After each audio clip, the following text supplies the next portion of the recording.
बातमी पाहणार आहोत। धैर्यशील पाटील समर्थकांनी मंत्री गिरीश महाजन यांची गाडी अडवलेली आहे। धैर्यशील मोहिते पाटील यांना उमेदवारी न मिळाल्याने कार्यकर्ते नाराज झाले होते, तर गिरीश महाजनांनी धैर्यशील मोहिते पाटील यांची भेट घेतलेली आहे। आज संध्याकाळी गिरीश महाजनांनी धैर्यशील मोहिते पाटील यांची भेट घेतली। भाजपकडून सध्या नाराज असलेल्या धैर्यशील मोहिते पाटील यांची मनधरणी करण्याचे प्रयत्न सुरू आहेत।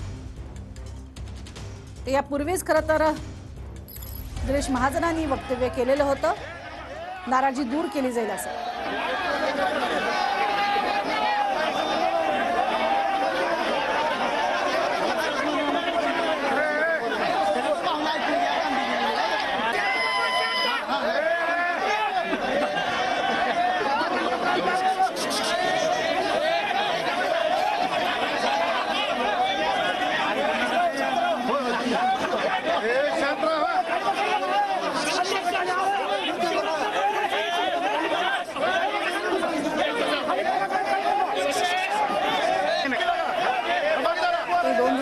भाजपकडे गिरीश महाजन यांनी धैर्यशील मोहिते पाटील यांची भेट घेतली होती।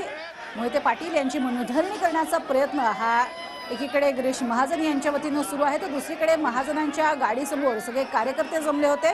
मोहिते पाटील यांना उमेदवारी द्यावी अशी मागणी धैर्यशील पाटील यांच्या सगळ्या समर्थकांची आहे। मोहिते पाटील यांना उमेदवारी न मिळाल्याने हे सगळे कार्यकर्ते आक्रमक झाले होते। महाजनांच्या गाडीसमोरच धैर्यशील मोहिते पाटील यांच्या सगळ्या कार्यकर्त्यांनी अक्षरशः गराडा घातला होता।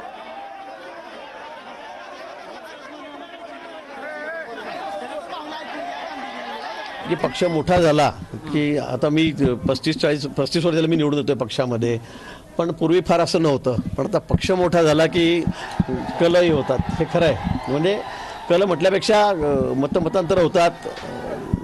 दिग्गज नेते पक्षामध्ये आहेत। आता आमच्या सगळ्या राज्यात सगळ्यात मोठा पक्ष आमचा आहे, देशामध्ये मोठा आहे, आणि त्यामुळे थोडेफार कुरबुरी असतात।